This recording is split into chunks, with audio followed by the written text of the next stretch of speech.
Hello and welcome to this week's edition of WCS Sports Connection Game Day. I'm your co-host, Jimmy Qualls, and with me as always, my co-host, Tate Mathews, and we are so humbled and honored to have our special guest here today, Coach Dennis King, head coach of the boys at Brentwood. Coach King, we had an unbelievable run from start to finish this year with your guys. Finished out the year 30-7. I saw the other day, I tell Tate, this is kind of reminiscent of the football season, of the way it went down. Of us talking about this today, I've just now gotten over what happened in that championship game, and we'll talk about that in a minute. But just as I got over it, I looked in the paper the other day, and they had the mid-state rankings come out. And they have Brentwood at 2. They have CPA at 1, and I lost my mind on that. I'm thinking there's no way. I started doing the comparisons, thinking, the AA schedule, what CPA runs versus what the AAA schedule, what you had to go through, the gauntlet, the teams that you beat. You took Hamilton down to the wire. They get shown the exit early in the state tournament and still outrank Brentwood. Makes me furious. No big deal. Thought we'd discuss that for a moment. But 30-7 on the year, unbelievable run. We're so glad that you're here today. Thank you very much. It's I'm still floating on cloud nine. I had always gone to the state tournament, since I've been in Tennessee, and to be honest with you, could never really envision us being, playing on that stage on that final day. And I think of all the teams that we've had at Brentwood, this one was kind of unlikely of being the one to get there. But there's something, every coach knows there's something special in the bond of players, and there's chemistry, there's karma, there's all kinds of things, and about when we lost in the region final and came back for that next practice, I could sense that there was a resolve. I could sense that there was a determination, and I mean to a player, they just were not going to be denied. Well, I told you this when I saw you at the games. Between the first round, second round games after you won, I've never seen the maturity or the drive that your kids had. They were not satisfied with the first win. They were not satisfied with the second win. They were there to win the tournament. And you don't see that very often. A lot of people want to celebrate after that first round win, second round win, everybody's high-fiving. Your guys are like, it's just business, man. We're here to win this thing. It's remarkable. We came home. Our schedule during the tournament is, we play at 10 o'clock in the morning, which is beautiful because all the kids get out of school, yeah. and they just go crazy, and then we meet at 7 o'clock at night. Let them. We watch at least a half of the next game, and then we meet at 7 o'clock at night, and we will watch the game that they watched a half of. You can get it on the TSSAA website, and so the players were so invested in the game planning. Most of the year it's just you do what I say. We've studied the film. Here's the way we're going to do it. Here's who you're going to guard. But there were so many guys in there raising their hands and making observations, while the film was on, and making suggestions and saying some things that we could do, some strategies, and it was a team coached game plan for the next 2 days. And we did the same thing after the Memphis East, and I mean, they get up out of the room and left, and the coaching staff just said they really believe they're going to win. They inspired us instead of us having to rally them and fire them up. They inspired the coaching staff. Yeah, it was, and it was neat. I think the other thing, that they expected to win, and you could tell that in White County. It wasn't overconfidence, but they expected to win, and they knew that if they went out there and played well, they would. That game was that was a clinic. It was fun to watch. Execution, I don't know how you grade them out, but I know you had to be very pleased with that. Memphis East posed a little bit of a problem, but I think they expected to win that one too. Almost kind of like a Rocky. Parallel on the Memphis Hamilton. I know they expected to be on there Saturday. They expected to win, but still, you're an underdog. Sure. And the way they fought, I don't think a whole lot of people outside of the guys in your locker room gave you a chance, except for fans. But I think it was more, we wanted you to win. Sure. And the way they fought and competed, but the way they handled every game, I thought, in the state tournament the exact way they should have, and it was just so fun to watch. Well, the White County game, you have a whole week to prepare. We had a ton of film. We knew everything that they were doing and all the tendencies. And they were a good team. They were 30-3 coming in, 30-3. But when you have a week to prepare, and we also brought in Andy Shumpert and Jacob Adcock that week. They were on spring break. So and Asa Duvall one of the days too. So they were playing, they're two key guys, and I thought that helped us immeasurably to raise the level of intensity in the practices. And so having a full week to prepare, I think was to our advantage. But then you have a day to prepare. So on Thursday, when we have the day off, we had our workout, and then we had our pizza come in, went to the library, pulled the big screen down, and for 2 hours we watched Hoosiers, which is the greatest basketball film ever. There was a lot of analogies in the crowd talking about Hoosiers that particular night, with the matchups that we had. Let's take it back. Let's take it back to the sub-state round. Okay, we get into sub-state. We lose a game that I know you were not happy with, the performance at versus Hillsborough in the regional championship. Hats off to Coach Thweatt and his game. They had a great game plan. Their point guard played extremely well that night. We didn't hit our shots like we probably should have, regardless as past. We get into sub-state, have to go on the road to Station Camp right there. Station Camp was sitting at 30-4. They had come in with 15 straight wins, beat Mount Juliet 52-43 to win the championship game. And I'm just going to tell you, from the start, after the 2-minute mark, Brentwood rolled. And you end up winning that game 60-46. Jalen Lawson put on a clinic that night. 24 points. They were trying to throw traps. They threw everything but the kitchen sink at you. Every time down the floor, they changed defenses every single possession to throw you off just a little bit until the shots got and the lead took place, and then all of a sudden they had to go man, and there's no way they could guard you. Yeah, Jalen was absolutely brilliant. And, he got 2 quick fouls in the first quarter.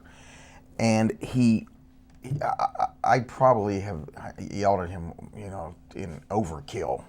But it ticked me off so badly that a kid that good, that we needed so badly, is going to gamble on some defensive plays and hurt his team, because we have to take him out. And I watched the film of that, and I was turning around screaming at him, and then I watched a little bit of the game. I turned around and screamed at him again. I must have turned around 4 times, just venting my anger at him. And you got to know your players. And Jalen he's a stubborn kid, and he's a tough-minded kid, and I knew he could take this, but he had to know that you are too valuable to our team. So, quick little story. My daughter brought 2 of my grandkids up to the game, and one's 5, one's 3, and after the game we went out to eat, and my little 3-year-old just looked up and said, "Grandpa, why are you so mean to your players?" I said, "You need to start covering her eyes when I start doing that, man." I have an old saying back when I was coaching, when I changed philosophies after I thought I was Rick Pitino for the first year and I went 5-21, I realized there's a lot of work to be done, that nobody pays $5 to see the coach. I think you might break that trend. I think people actually, it's so funny that people back home talk, they're watching the Brentwood game and they remember you from the Christmas tournaments, and I was just like, look, get past that. Watch what's happening on the floor, because that's where he really is doing his magic. And, that's just, I think that's part of your story, and I think it's fantastic. I think it goes along with what you're doing. And you do such an efficient job of doing it. But Jalen that night had 24, Teichman 13, typical night for him, maybe a little under, Tap 11, Hood 5. You go on, they had some pretty good sized posts. Reed, number 20, was a good sized post, and the kid going to Vanderbilt. Anderson, you guys handle those guys to advance into your state tournament, actually. And first round against White County, we touched on that from a minute ago, 72-57. Put on a clinic there. Going into the second round, let's talk a little bit about the Memphis East. I think that was a thought process there for a lot of people, is that's going to be a big hang-up for Brentwood. First pure athletic team that you're going to play. Take us through that game. Well, first of all, they're really young. They started 2 ninth graders. Now, they don't look like typical ninth graders. And they beat a really good Oak Ridge team. And to be honest with you, I originally thought I wanted to play Oak Ridge. But then when I watched the game unfold, Oak Ridge had a monster in the middle that I just didn't know how we would handle him. But the Memphis East inside players were a little thinner and more finesse players. And I thought we also could probably gimmick Memphis East a little bit better defensively. So we pulled out the triangle and two. We took care of the two guards that were really doing damage against Oak Ridge, and they really didn't have an answer for that. I mean, they didn't know whether to run their man-to-man plays, didn't know what run their zone plays. When they would beat the kid who was guarding them, they would just run into a sagging triangle behind them, and I think that it really threw them off their rhythm. So. And we do have good ball handlers and kids with high basketball IQs. So if we got a chance to run our stuff, they hadn't seen it, and we could spring some people open.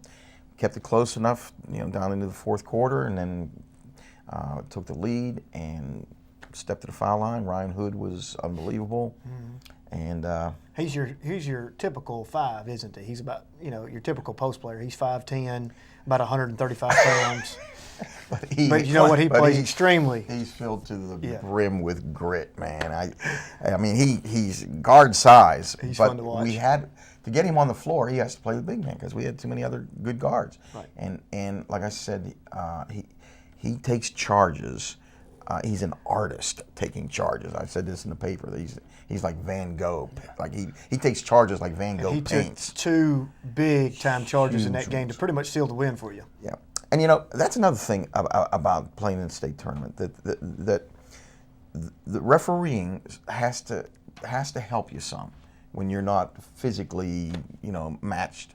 So referees that will call the charge or will keep the extreme pressure reaching and hacking and bumping you out near half court. If you get some referees that keep it clean, then you have a chance.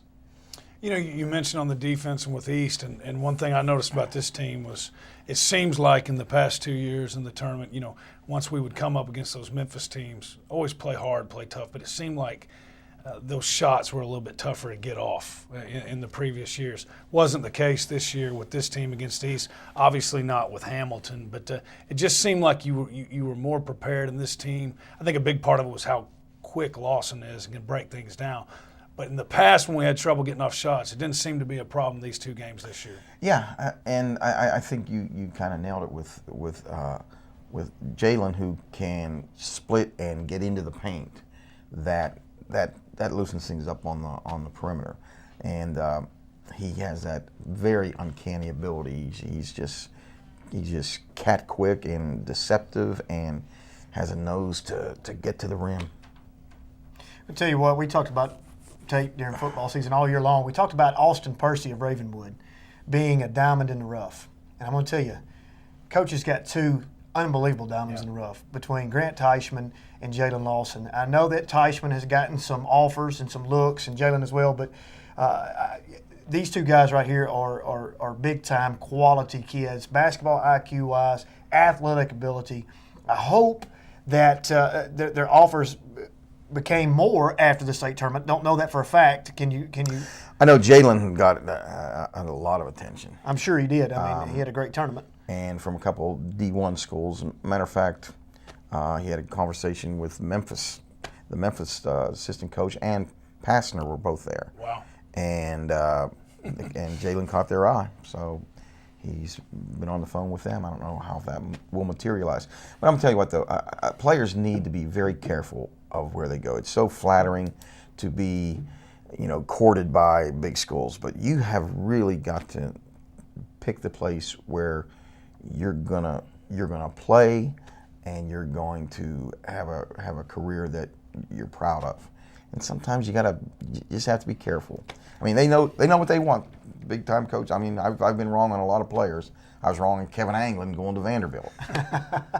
But I hope that they pick correctly. And I'm biased on the fact that I've been, Martin Mathews has been there from the start. My former teammate and best friend is the head coach there. They just finished 30-5, made it to the Elite Eight. Great team. And Great I would love nothing more to see those two go there, or to even go to Austin Peay for that matter of fact. But I look forward to seeing how it plays out. I believe both those two guys are definitely going to play beyond the high school years. When we come back, we're going to continue our visit with Coach Dennis King of the Brentwood Bruins. Stay with us. We'll be right back.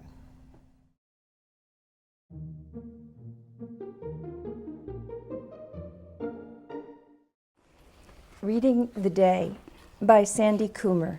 Before the book is opened on the day, I gaze upon the cover's bright design and listen to what words the morn might say as introduction to this storyline.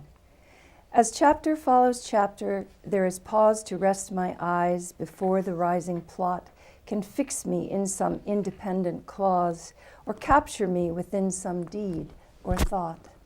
Some characters, some themes I've known before, but every word's arranged as something new, some passion, some deep lesson in the lore of living set for me to find, pursue. What little time to read the day, to learn its heart before the final page is turned.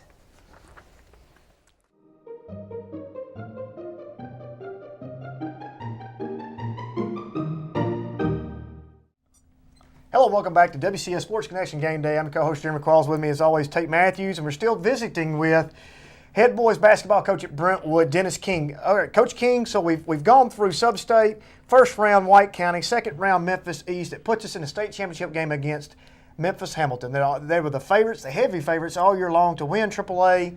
You come in, take us to that game. We have the brothers, the Lawson brothers, that are Memphis commit, Mr. Basketball as well, 6'9" apiece. What was the game plan going into this?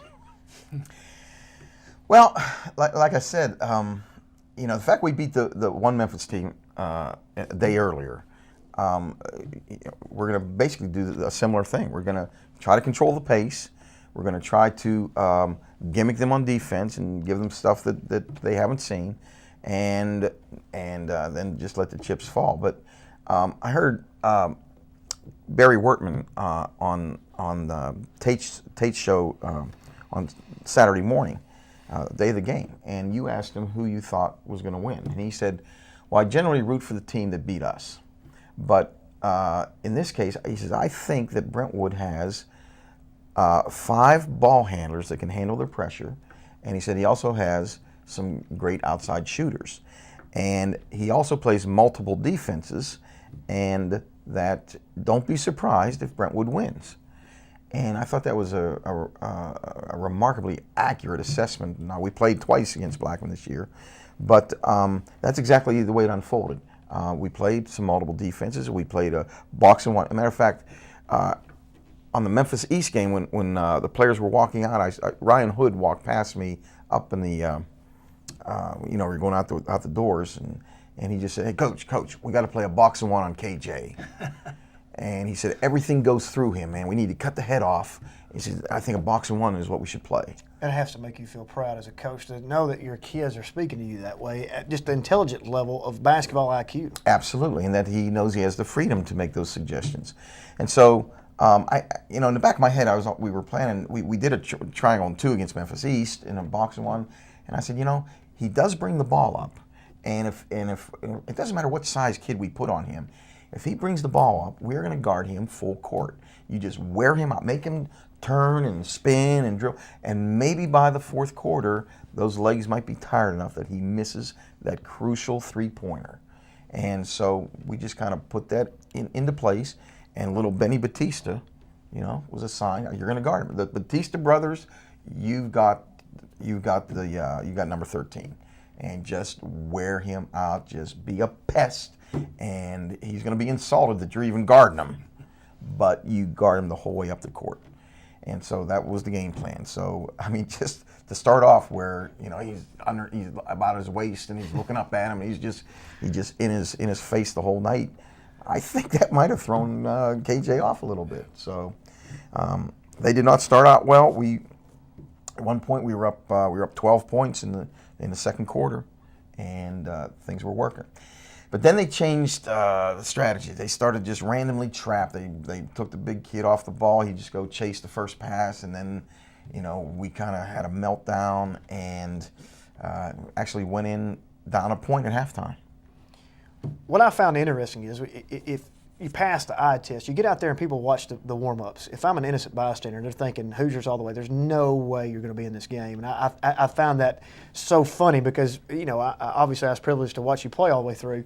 And everybody would think that they would dictate the pace of the game. However, for the whole entire first half, barring those last 2 minutes before half, you were running the ball down their throat. I mean, it was unbelievable to watch you dictate the pace of the game versus Memphis Hamilton, who you thought would be out to the races to try to beat you guys down the floor, and they were just scrambling to get back, and you were making shots, back doors. I mean, it was such a fun stretch of basketball to watch.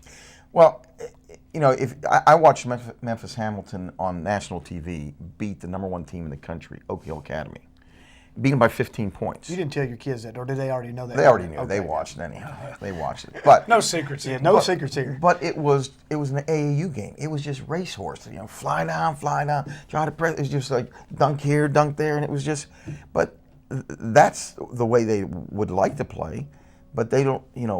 We as an opponent, we can prevent them from playing that way.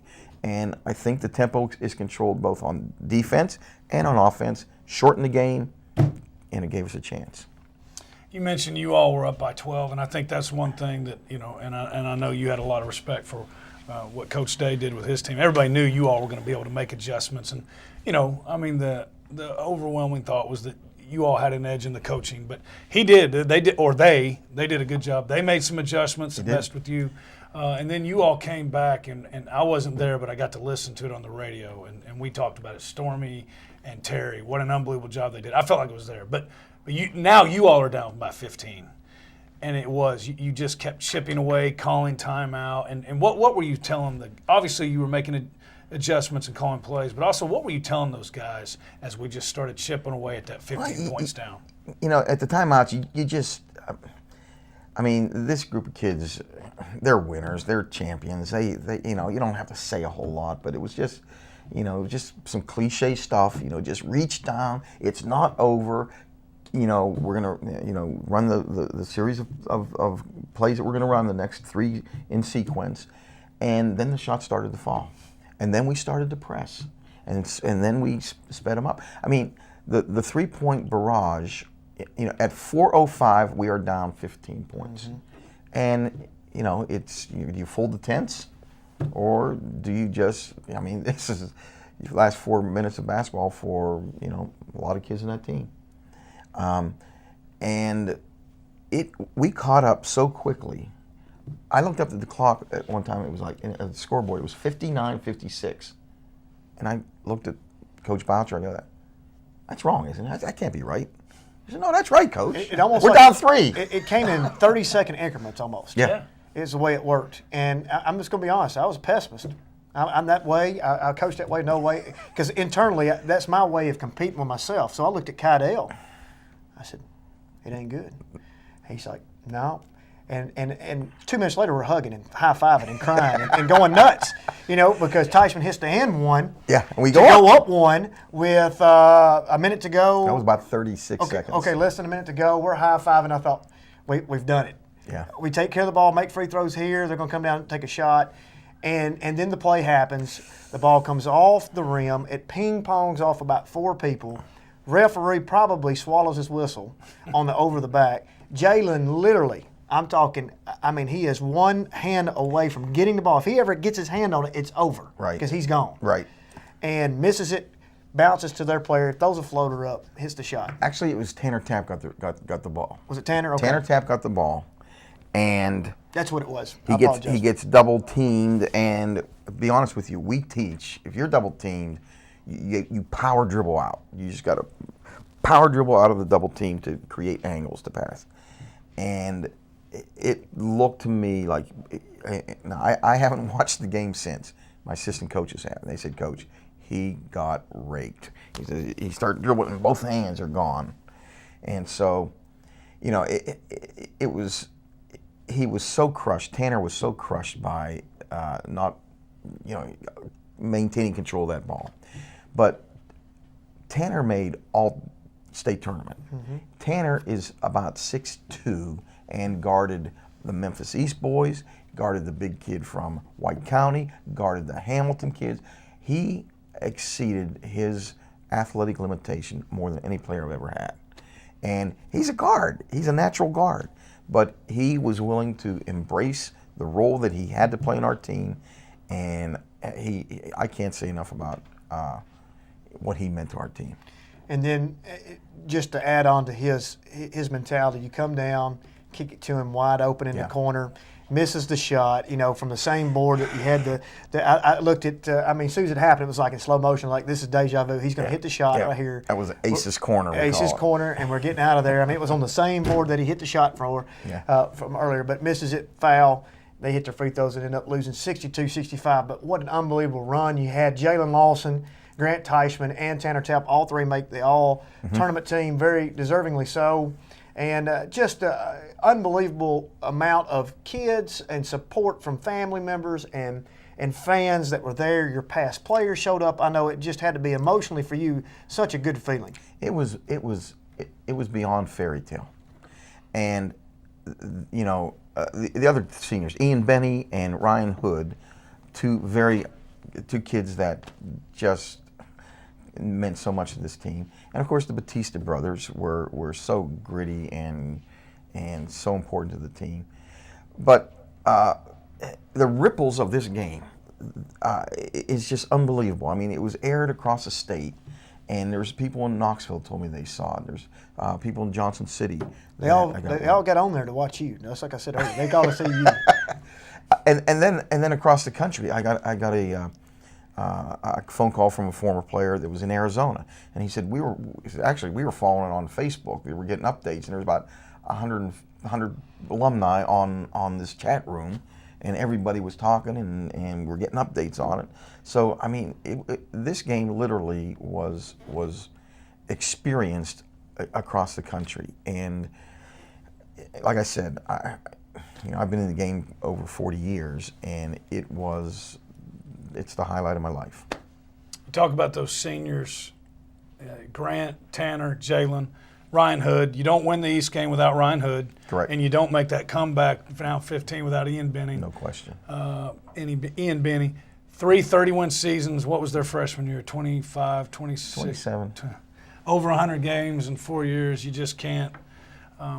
You can't say enough about it. And in your book, real quick, RTBO.